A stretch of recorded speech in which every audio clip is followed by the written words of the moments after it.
Now beginning transmission 113. Fogtown. File under Pride 2. Electric Boogaloo.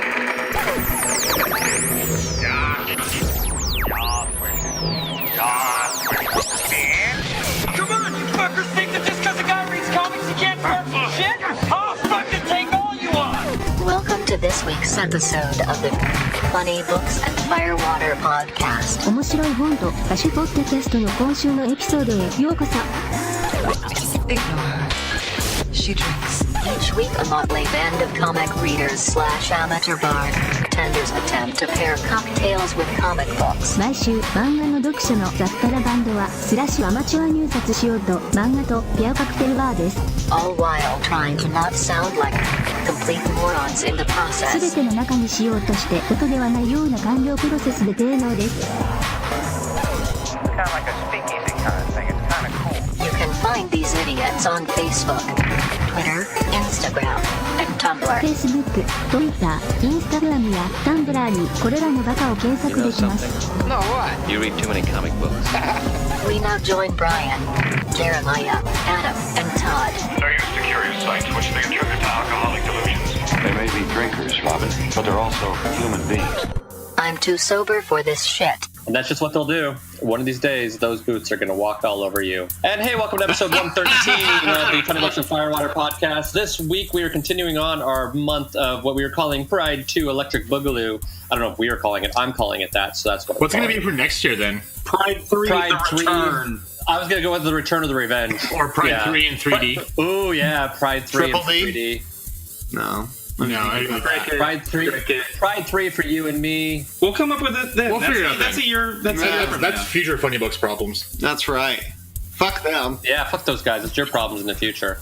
Future Brian, you're going to have to deal with that shit. But this week we are reading the book Fogtown, which is a Vertigo Crime imprint book from Anderson Gabrich, who we read some of his work in Batman War Games, and Brad Rader, whose art I'm not exactly sure if I'm familiar with it from anywhere else. But yeah, we'll dig into this. This is a book about a closeted detective in 1953 San Francisco. Very reminiscent of pulp crime novels that I've read a lot of. A couple of years ago, I went through a phase and I read like a lot of the typical, the Maltese Falcon and the a few of those books. I'll have to look them up, but I read a bunch of like those noir crime novels, and this definitely falls into a lot of those categories. A little seedier than some of those turn out, but not terribly that much seedier than a lot of those turn out, to be honest with you. But always a little seedier than everything turns out to be. We have our standard group of people with us. We're going to start this week with Mr. Seedy himself, Mr. Todd. Hey, how's it going? I'm Mr. Seedy today, apparently. You can find me here in Salt Lake, Utah. I'm Cum Dumpster adjacent, sitting right next here to Adam, and then I'm here next to Maya as well. I'm next to Badger. Next to Badger. Badger's always cute. You can also find me on the English Class Hooligans podcast with Brian and my better half, Amy. Hi, Amy. Hi, Amy. Hi, Amy. So, and then I'm just around Salt Lake. Say hi if you see me. If you don't see me, just say hi to the ether. Never knows. I might hear it. That's what Badger's trying to do right now. Also, come to Surfire adjacent, we have Mr. Maya. Hey all, I'm Maya. If you're in Salt Lake City, you can catch me at Dr. Volt's Comics, 2043 East, 3300 South, or you can yell at me on Twitter, Instagram, at Mr. Maya on Twitter, at the Mr. Maya on Instagram. Awesome. And the Come Dumpster Fire himself, we have Mr. Adam. Oh, hey, girl. Hey, what's up? This is Adam. I do stuff with Big Shiny Robot, also the Borders Hell podcast with Andy Wilson. Hi, Andy. Of course, here on Funny Books and Firewater, and also over with our good friend Chris at Cinema Queens. Hi. Hey, Chris. Hey, Chris. And you can also catch me curating our Grinder Scruff and Tights with a Z account. And hey, I'm Brian. I'm sound designer based out of Southern California, working stuff, and I will be in Utah at the time this recording comes out. I'm doing 4 shows for the Old Lyric Rep. They're going to be running through July, so if you want to check out some theater in the lovely Logan, Utah, which is obviously going to be much cooler than the Salt Lake Valley and or Southern California, where I currently am at, so that's going to be part of the nice thing about that. Go ahead and head on up. About the time this comes out, I think I will be in tech rehearsals for Sense and Sensibility. And then following that will be Peter and the Starcatcher. And then Grey Gardens, and then Macbeth. So this week, as we said before, we were doing Fogtown. Adam, how did you come across this book? Were you just searching for gay graphic novels, or what was it? Yeah, I was just searching for. I think the article was 10 LGBT graphic novels you need to read before you die, or something like that. Okay. And this one just popped up, and it seemed like it was a really interesting idea and concept. So I hopped on Amazon. I think I got a used copy from a library for like $1 because it's out of print. It was more expensive to ship it than it was to buy it, and I ended up really enjoying it. So. Yeah, and I found it on In Stock Trades, I believe. I think is where I got my copy of it as well. I have a new copy. Mine's not used, but also really enjoyed it. I have a minor complaint about it, but we will get into that later. But yeah, as we said before, this is sort of like it's a typical noir kind of story about a detective who is probably in over his head dealing with people of different social statuses. He has a girlfriend who is also his secretary who doesn't quite understand him, and also gets jealous, and it takes place in San Francisco, and it is full of a lot of the bigotry and racism that you would expect of that time frame. It doesn't necessarily pull punches that way, so if you're sensitive to that kind of language, just be aware that is there. Because I know that we had a little bit of concern on the show to make sure that the writer was actually gay, so that it wouldn't seem as horrible him using some of those words. So why don't we start out with our votes as to whether or not we feel like it is worth you, our dear listeners, hard-earned time and money to go and hunt out this book and read it. So I've been asked by the judge to be the foreman. And I want y'all to know that we's gonna run a fair jury and a clean jury. It's time for a vote. Because we love you. And we don't want to waste your money. We will now vote on whether this week's book is fit for human consumption by you, our dear listener. Along with each vote, our panel will also provide one piece of evidence to support their vote. Vote for Pedro. Do you expect me to talk? Vote for Pedro. No, Mr. Bond, I expect you to die. There is nothing you can talk to me about that I don't already know. What is your vote, Mr. Todd? Yeah, you should read it. I'm always a fan of crime novels and stories and the hard-boiled type.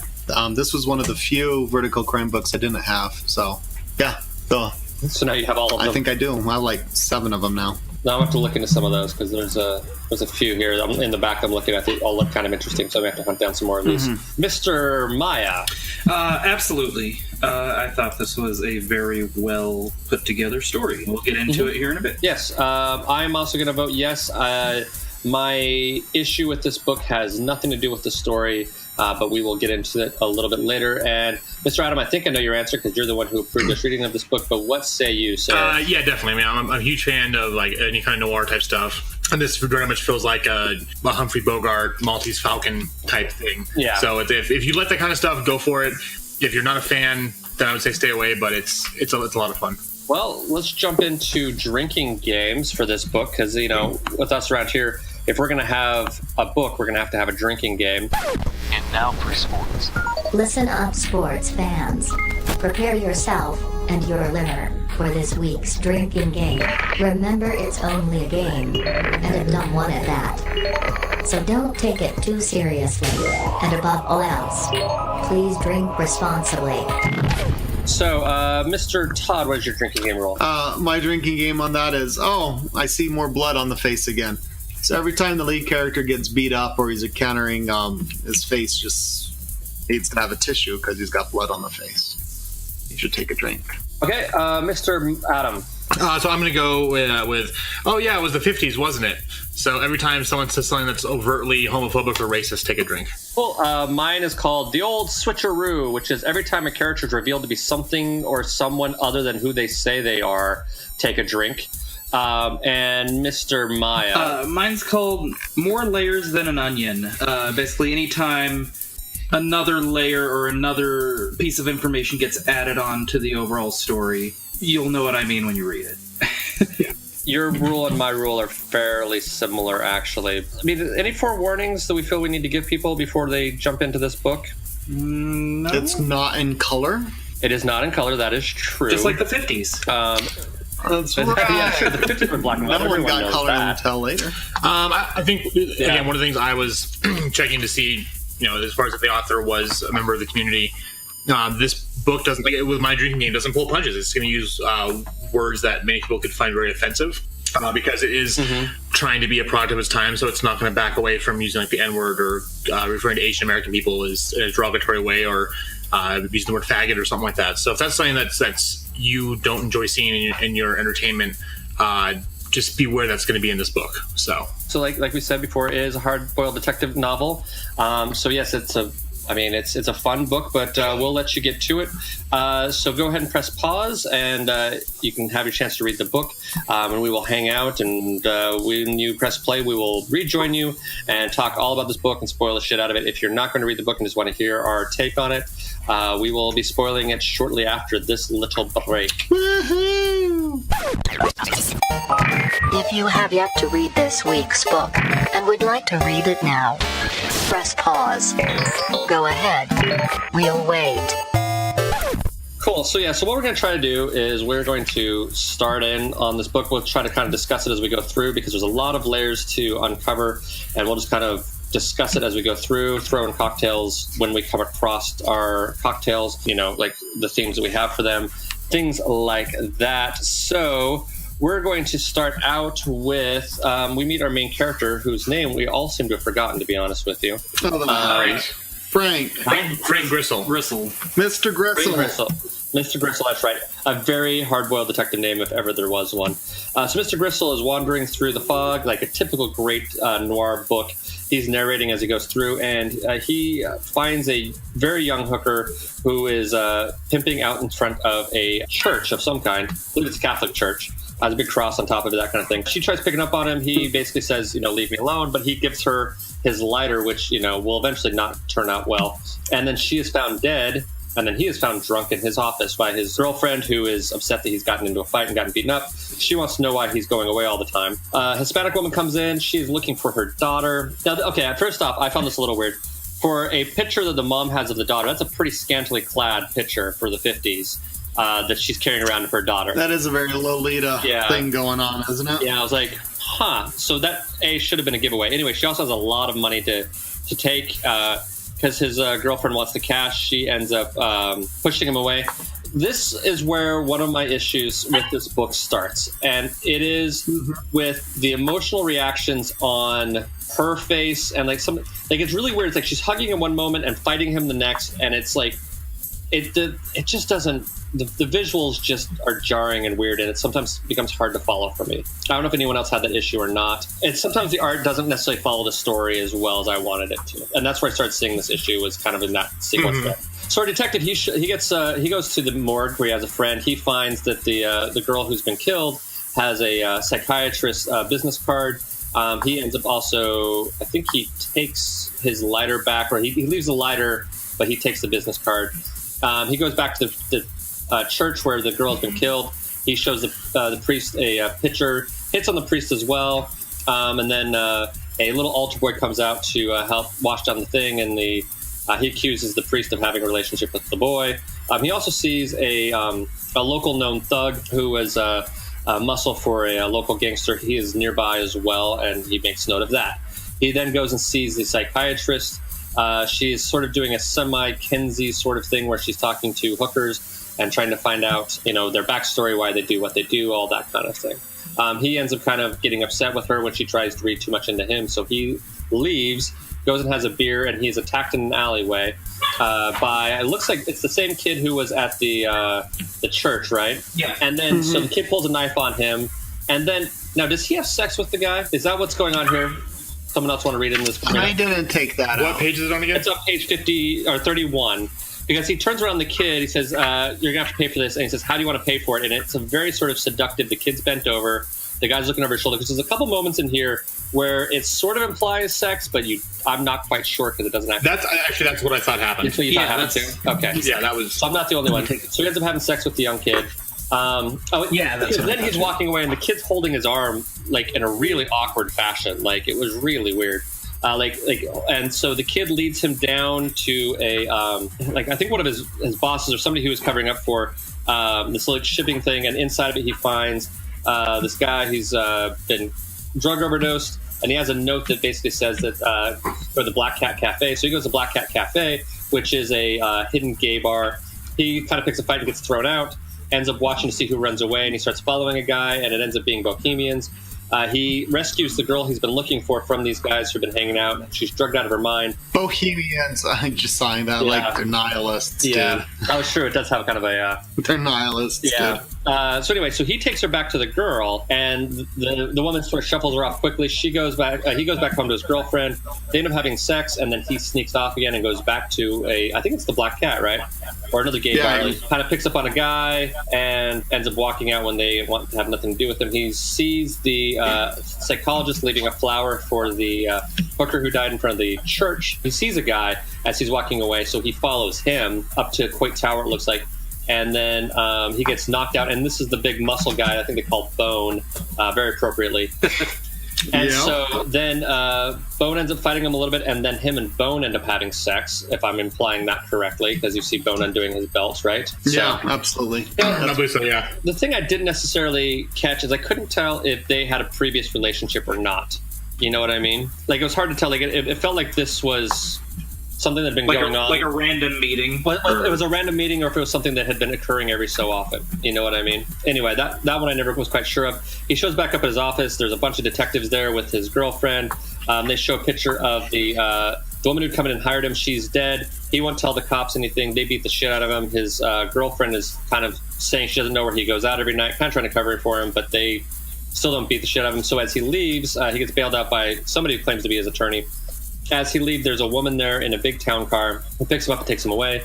His girlfriend gets all jealous because she thinks that that's the woman he's having sex with and sneaking off with. Little does she know. Little does she know, but she will find out. Oh, you believe me. She tries to play the I'm in trouble card. He spots her as being some sort of dame who's going to cause him nothing but trouble.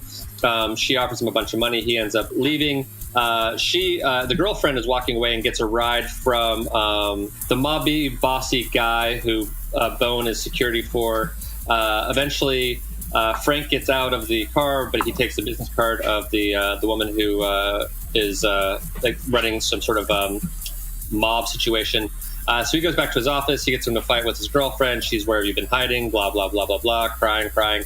Then have some sex on the counter after he cuts up her dress. And then he's about to walk. No, this guy gets a lot. He does get a lot of action, yeah. For an ugly dude, he gets a lot of ass. He makes my dick hurt. Yeah.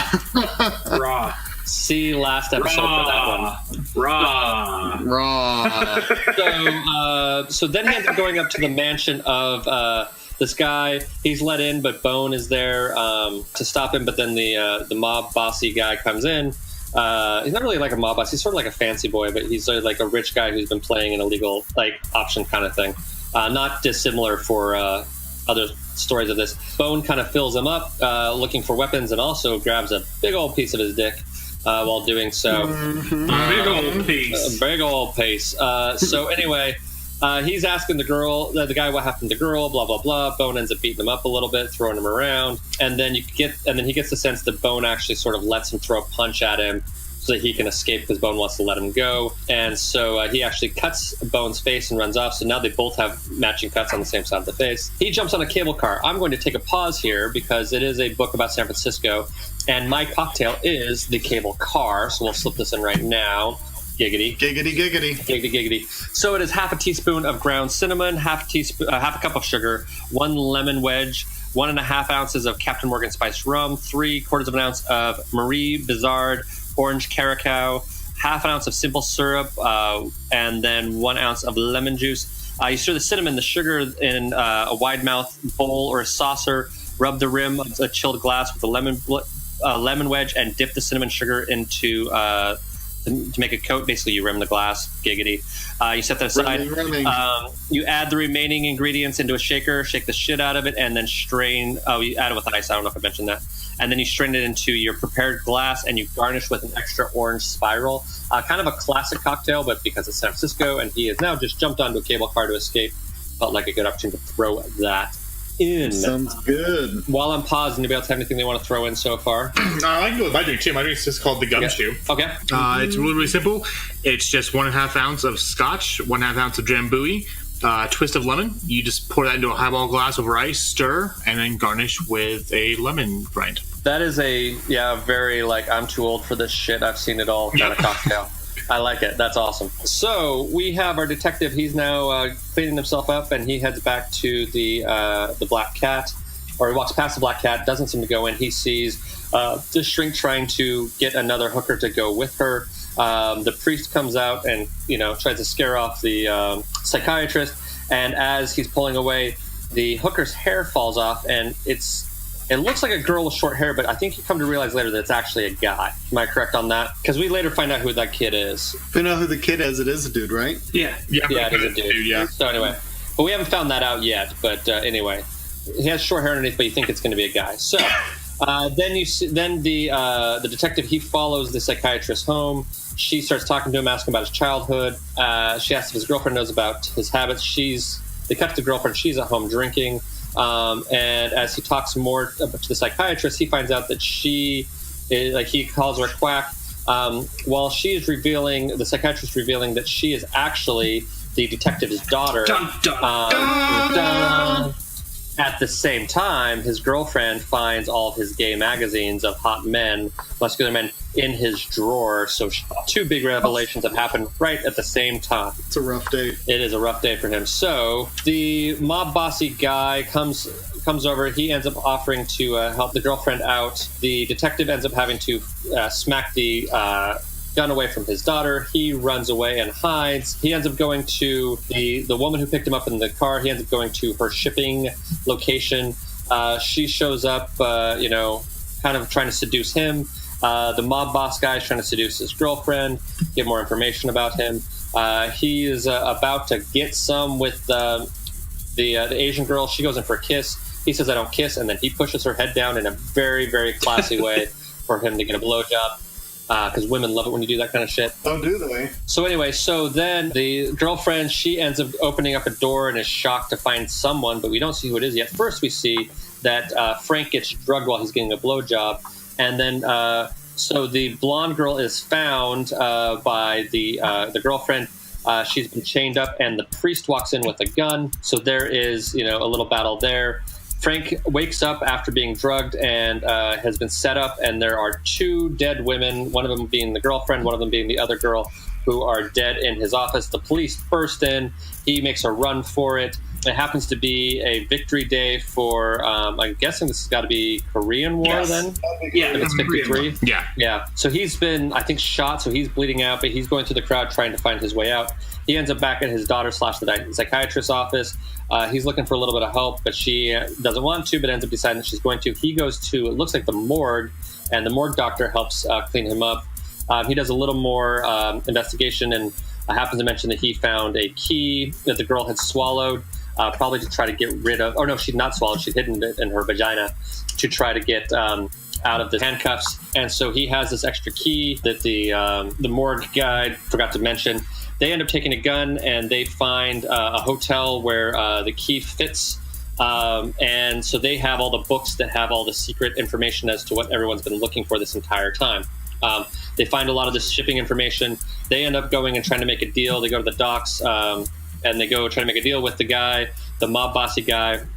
The daughter ends up sort of being taken hostage by the priest. He finds out that the mob bossy guy is taking pictures of young men, dressing them up in drag, and then taking sexy photos of As you do. Yeah, now there's something in the, like, he has like a sort of a thing, and like sort of like a cooked prepared thing, and I got the impression that was like women's body parts, like he was cutting them up and then putting them on the guy. Is that correct? Am I wrong on that? Have I just seen too many horror movies, and that's what I'm thinking is going on? Because you never really see what's inside of it. Adam's looking. We only have one copy of the book between the three. Which page over again? I'm thinking like 158. He opens it up and sees it. It's like he's like cooking up and feeding him women parts or something like that, because he says something to the effect of "you are what you eat." It's like he's trying to make the guy eat women so he'll become a woman, kind of thing. I vaguely remember that. I'm just trying to see. It might. It's not necessarily that terribly important to plot. I've also just seen way too many horror movies. That's probably what he's doing. Going on. Yeah. So anyway, fight continues. He tries to rescue the boy. The daughter ends up shooting the priest, and then she ends up getting drugged by the woman who was running the shipping container thing. The police show up. The rich bossy guy basically makes a deal. They let the boy go, and the detective is there. And he's basically going to stand up of whether or not he saves his daughter or not. He pretends like he's not interested in it. He then grabs a gun, shoots the girl, runs and dives into the water after his daughter, swims back up the float with her, saves her. And then he ends up having the list of all the things that happened. He ends up blackmailing the rich mobster guy. And part of what he does is he sends his daughter off to school so she can become a reputable member of society. And then he goes off and he ends up having a hot date with Mr. Bone, who felt him up earlier and had sex with him earlier. And they watch the sailboats out over by Alcatraz, because it is San Francisco after all. That is essentially the plot. That guy got laid a lot. All of it. He really did.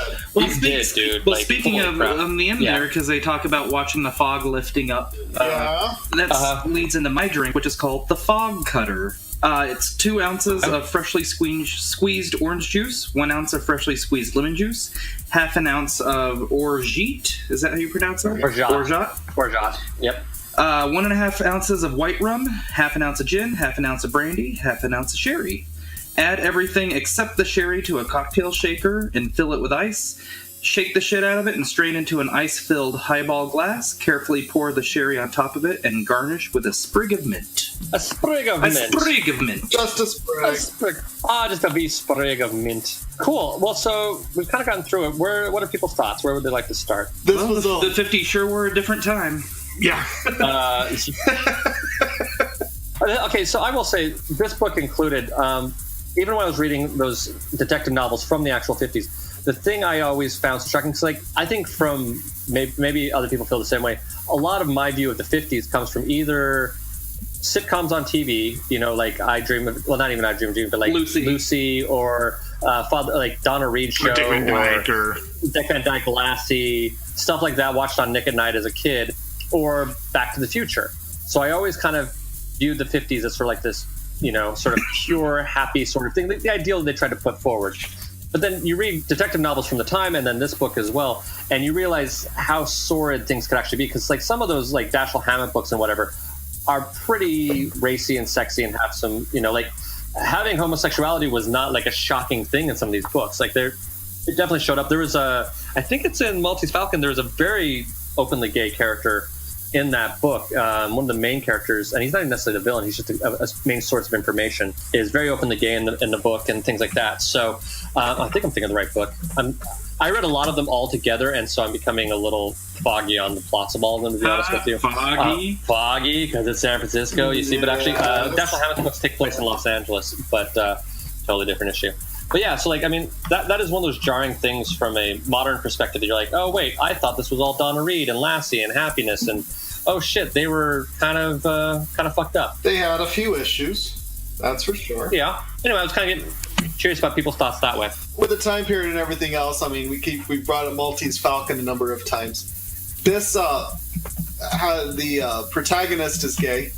And as a protagonist, though, he's a bit of an anti-hero in some ways. He is, talk about a guy that's just had a bit of a rough life. For sure. And the fact that he's gay, it's definitely there, and that's a big part of who he is, and it drives the plot and whatnot, but it's just a characteristic of him. Yeah. He would be adding that he's gay as a part of, he's also he's a drunk, and he's someone that keeps trying to avoid things that he can. And yeah, there's a few parts here. He's got to go to, he offered the Zippo lighter to the one girl. He's like, well, I'm coming into my own. He's like, well, I'll have a lighter to keep warm. I'm not quite sure if you are or not. But who's going to keep you warm, Daddy? That's right. He's like, not my time. That is the creepiest fucking phrase. You know it's going to be sport.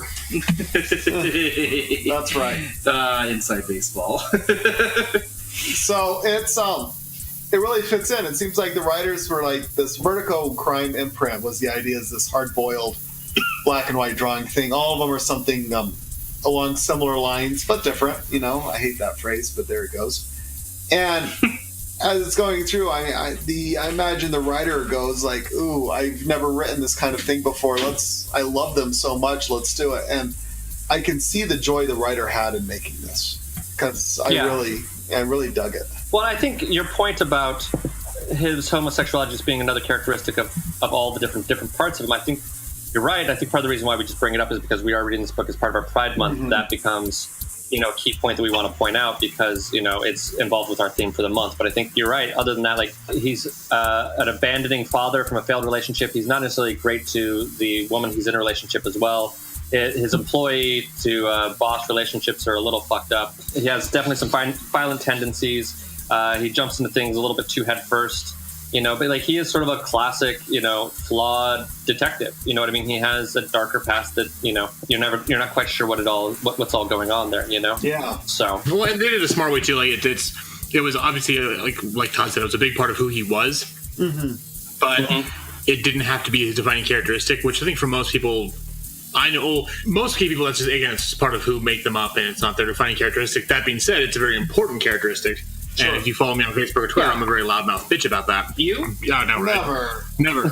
Because one of those powerful things anyone who's queer can do is come out, and then also there needs to be that reminder, like that kind of like we exist type thing. But this is also back at a time when it was illegal. Like we're right on the cusp of McCarthyism and the Red Scare and everything else. So for someone to even try to be out and be who they are at this point in time was a very dangerous thing, and that's why I think the ending was awesome. Was like he's sitting there with Bone, like just watching the sunrise. I think weren't they like holding hands too, or something like that? Yeah. Holding hands. Subtly, yeah. It was. I mean, obviously, at the time, it was something they couldn't necessarily be really out about. But yeah, they sort of like were subtly holding hands and that kind of thing. So that was great to see. But then also, this is when it comes down to it, it's just a hard-boiled crime noir novel, and it's written that way. It's presented that way. But at the same time, it's also dealing with a lot of very specific issues that were big at the time, and that we always talk about the fact that so many gay people today kind of forgot their history. Like, they forgot Stonewall, or where it came from, or guess what? These were drag queens and trans women of color who started out our whole process of LGBT rights. They've kind of forgotten about the AIDS and HIV crisis back in the 80s and 90s because, hell, nowadays there's a pill you can take to keep you from getting it, and if you do get it, you can take a pill, and honestly, you might have some minor side effects, but it's not a death sentence anymore. It's something you can live with, and not something that was that eradicated like a whole generation of men. So I think it's books like these are important just to remind everyone of as far as where we've been, and as much as we still have a lot of work to do, like how far we really have come in our fight for equality. And it's a fun book to read. So it is. It is a fun book. My only real beef with this book, and I think I mentioned a little bit earlier, is that sometimes the art it doesn't match the action of what I'm reading. What the story is doing and what the art is doing sometimes don't completely jive together, and that's my biggest beef with this book. Like, it's not necessarily clear exactly what's happening. Exactly. Like, you sort of forget how good some of the comic book artists we are until... Not to say the art in here is bad, it's just that it's not a style, the way that it flows. Now, could this be a symptom of it being black and white, or just... I think it was purposely done this way. I think it was purposely done to kind of recreate the feel, like the pulp comics back from the 50s. And that might be it might be that intention, trying to make it feel kind of pulp. It's just like, there's certain points, like, and they do a good job in some places. There are just some places where what they're saying and what you're seeing on the panel don't match. You know what I mean? Or the story, like, it gets jarring back and forth. Like there was, times I found myself going back because of the art, going, wait, what just happened? Because it doesn't quite match what I think it should. And that's just like I'm saying, it's my only issue. Like, I really liked the story, actually. I thought it was really interesting and really good and really well written. It's just that was my only real beef. Anybody else have anything they want to mention on this? I know, Todd, we don't have a cocktail from you just yet. Oh, yes. I'll do my cocktail. Going with the classic with this hard-boiled and everything else, I was thinking about it. I'm going to do the Sazerac. This is a personal favorite. Oh, okay. A Sazerac. Sazerac. Ooh. It's a Sazerac. One more time. Sazerac. There we go. Mr. Maya, later tonight, I'm going to sneak up in your bed. I'm just going to whisper in your ear. Sazerac. So, in preparation, you want to rinse a chilled glass, old-fashioned glass, with absinthe. So, just put some absinthe in there, shake it around the glass, then you dump that shit out because there's more than enough absinthe in there of just leftovers. Add crushed ice, set it aside.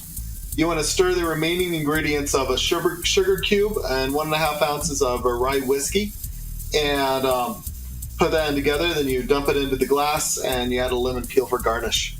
Ooh. So you got a sweet whiskey, absinthe, lemon peel drink to drink.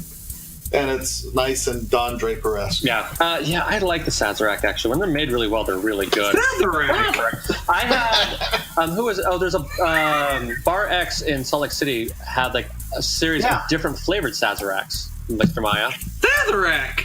Yeah, you should go out. You can have all of the Sazeracs there are. I'm having you know, Maya, I'm going to turn that into a fucking drop. Like, that's going to be there. Like, that's, I'm going to have a Sazerac button just for you, Mr. Maya. Sazerac?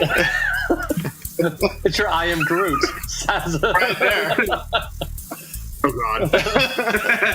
Sazerac. Sazerac. Oh, thither me timbers. Scissor me timbers. Holy fuck. That's awesome. Thanks, Mr. Garrison. Wow.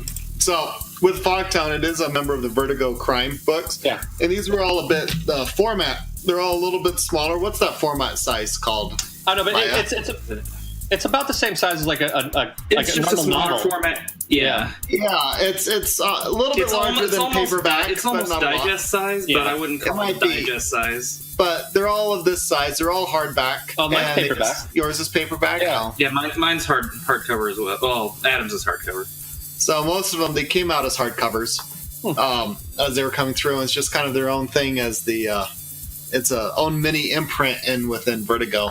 These were a lot of fun. I really enjoyed them. There, others were by Andy Diggle. Did one. Azzarello's got one. Milligan did another one that I really enjoyed. So I looked it up. It looks like there are 13 books. It looks like the list is 99 Days, Aaron and Ahmed, Area 10, The Chill, Cowboys, Dark Entries, The Executor, Filthy Rich. I've seen that book around. I know that's part of it. Fogtown, we just read. Noche Roja, Ratcatcher, Return to Perdition, and The Sickness in the Family. Return to Perdition is in Vertigo? Okay. That's what it's claimed as. Is that Road to Perdition? Yeah, that's related to Road to Perdition. I like Road to Perdition. That's been on our list for a while to read. That's interesting. I've seen Filthy Rich by Azzarello before. I didn't realize that those two were associated together. I enjoyed that one, and Andy Diggle's Ratcatcher is really good. Oh, really? Okay. I'll have to look into these now. Ratcatcher takes place in El Paso. It's got a lot of the No Country for Old Men vibe going on. Gotcha. Cool. Well, I mean, do we have anything else you want to discuss, or you guys? I mean, again, with this one, it was more about the storyline was, again, this crime novel. There wasn't really much to say about. Again, with Iceman, we talked about that, how it applied with his family relations, everything else, and this was pretty much this. I mean, yeah, he was very much an anti-hero. He was kind of an asshole, and so you're not really rooting for him, but at the same time, he's less of an asshole than the bad guys are. So. Yeah. To me, the subject of his sexuality was more like he's all these things. He's drunk. He's an asshole. Oh, by the way, he's gay. Yeah. Yeah. And then at the end, I kind of is when it felt like, oh, he has this nice happy ending with Mr. Bone, which is kind of cool, actually. It was good. I rather enjoyed that. No, I would not be giving this to my 12-year-old niece because then I would never be able to interact with her again. Yeah. Right. No, it's not for them. This one is not for them. I mean, does your niece read comic books that much? Is that a constant thing? Oh, really? I try a little bit here and there, but it's a very careful thing. Lieber Mayo did the cover for this. I know. If you wanted someone draw smoke correctly, that'd be Lieber Mayo. Well, there's a weird thing. The way mine's printed, like if you move it, the smoke moves a little bit on my copy. Like if you move the book, it's kind of cool. Like as it catches the light, it does different things differently. It's very interesting. It's kind of cool. Mine does not do that. No. See, maybe there's a benefit to having the paperback copy then. Nope. No, you don't want floppy. You can have hard. Damn you. Well, shall we go into grades? I think that sounds like a good plan. Well... Jamie, school is never a waste of time. Since we have 15 minutes until recess, please put down your pencils and stare at the front of the room. It's report card time. It's report card time. It's report card time.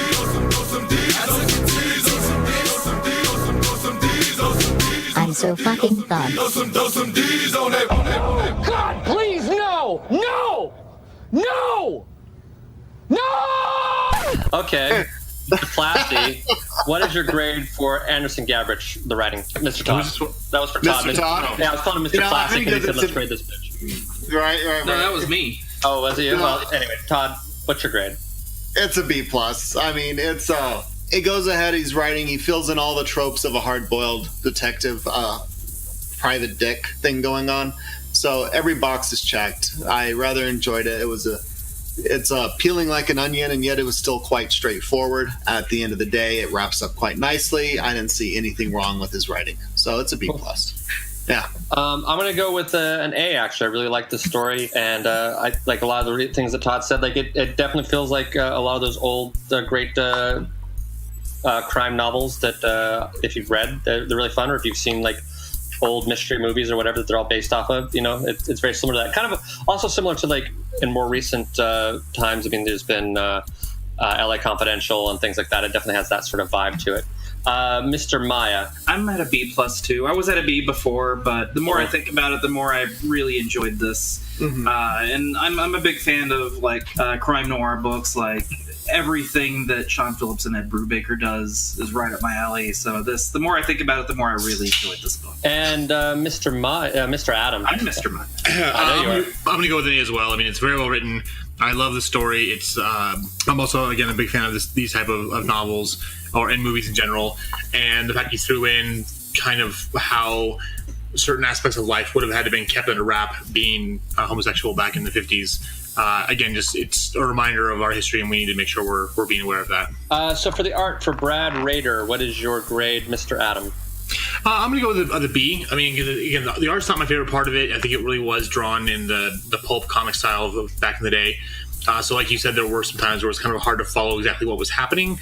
But I do think that was an aesthetic choice by the artist. But it was never like really distracting. It wasn't like I was being drawn away from the story by what was taking place on page. It's just not my preferred art style.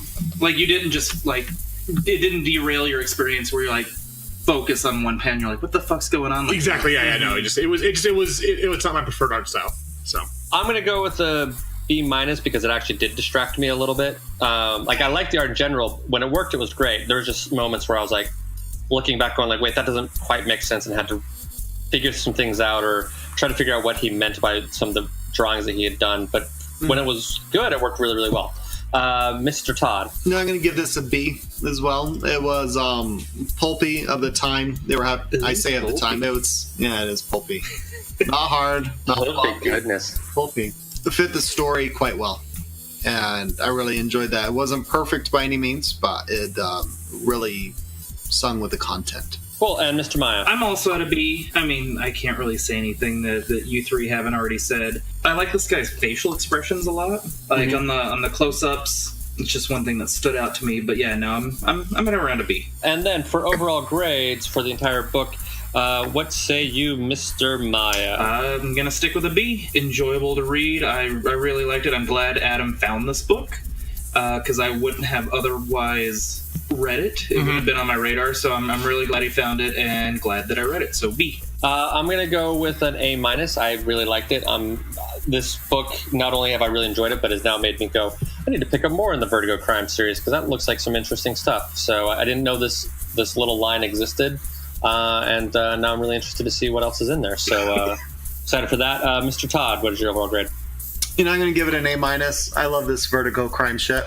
So it's fits quite nicely in that whole series of things, and it was really enjoyed the whole experience of it. So yeah, A-. Cool. And Mr. Adam. I'm also going to go with an A- as well. This is my type of fiction. I love this stuff, and it was well written.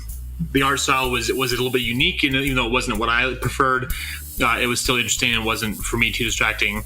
And yeah, overall, it was one I just happened to stumble upon. I just was like, oh, I wonder what this is about, and I was like, cool, this sounds good, and I'm really glad I did because it's a much more unique book than we've done in a while. So it's true. Actually, which makes me think we have on our list of potential themes for a month, we have hard-boiled detective stories written down. And I'm thinking maybe we need to make that happen sooner rather than later, since we all seem to like this style of writing, and maybe do a few more books like this because it's been a fun book. I actually enjoyed this book. So cool. Well, then, who has recommendations? So we did Hellboy not too long ago, Seed of Destruction. Yep. A lot of those individual trades are hard to find because Dark Horse is really shitty about keeping stuff in print.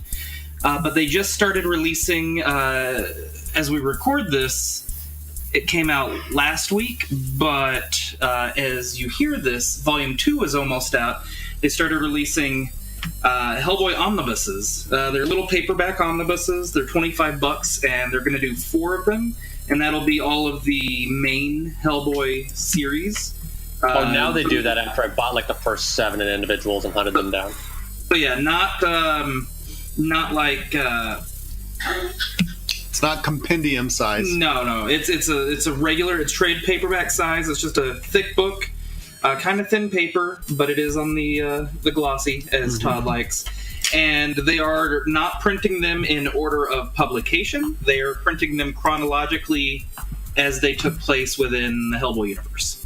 Oh, gotcha. Because they have a story that just came out that actually happened like early on and things like.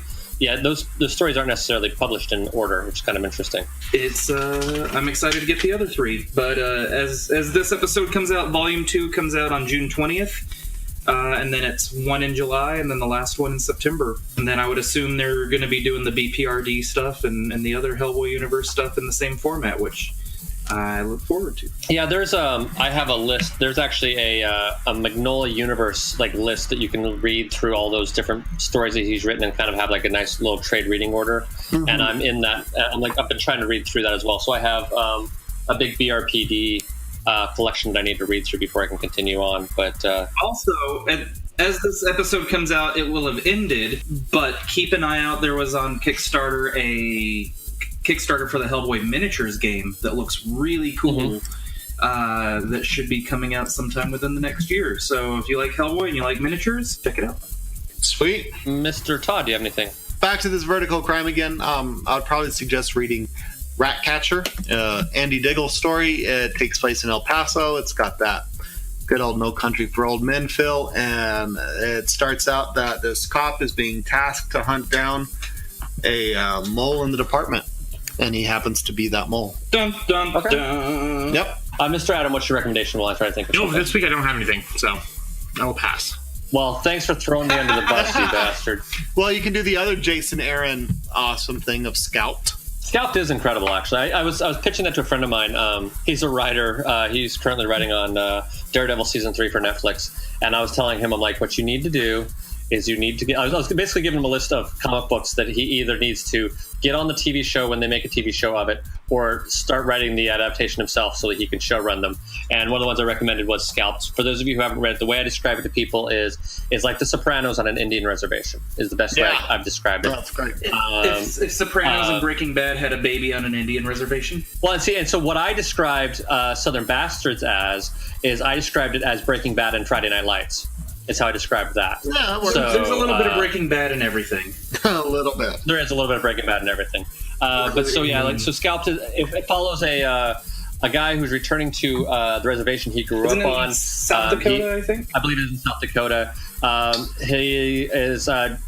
He comes back as a member of the police department, but he's actually an undercover FBI agent.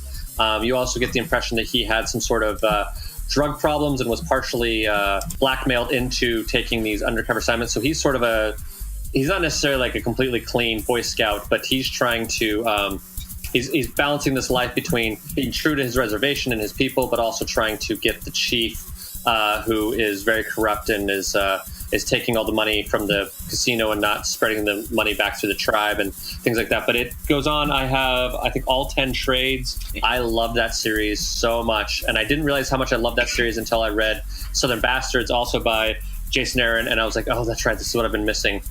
So as soon as I finished the second trade of Southern Bastards, because Maya had recommended it to me, I texted a guy in my comic shop and said, put Southern Bastards on my hold. I need this book now. So thank you again, Maya, for getting me addicted to that. You're welcome. I'm glad to fuel your addiction. Yes, I know. It's not hard. Well, and Scout also... Floppy, one might say. You mentioned... excuse me. You mentioned you have 10 volumes of it. Now, if you're listening to this and you want to go out and try it, they have shortened that down to 5 kind of ultimate volumes instead of 10. Okay. Small deluxe editions. Yeah. But yeah, so I read the entire thing as it came out and absolutely loved it. It's a pretty consistent art team too. It's like R.M. Guerrera does all the art for I think all of them. There's one book where they have like a couple extra artists who jump in on a few issues, but that's kind of towards like trades 3 and 5. But other than that, like it's the same artistic team, you know. And Jock did a bunch of covers. And I think he did every cover. They were incredible. Have them really cool. Jock's work is awesome. Yeah. We discussed recently on the show about how disappointed I was to find out that he wasn't some cool French black dude. He's not a jock. Yeah, he definitely doesn't look like a jock at all. He looks more like a guy that watches the game with Carl Pilkington. Yeah, for sure.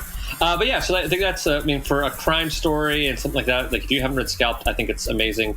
I think it's also one of those shows that would be amazing on like either HBO or Netflix. Oh yeah. It'll be. I'm sure someone will make it into a TV show. Talking to my friend. HBO could. It's the same owners. Yeah. Overlords.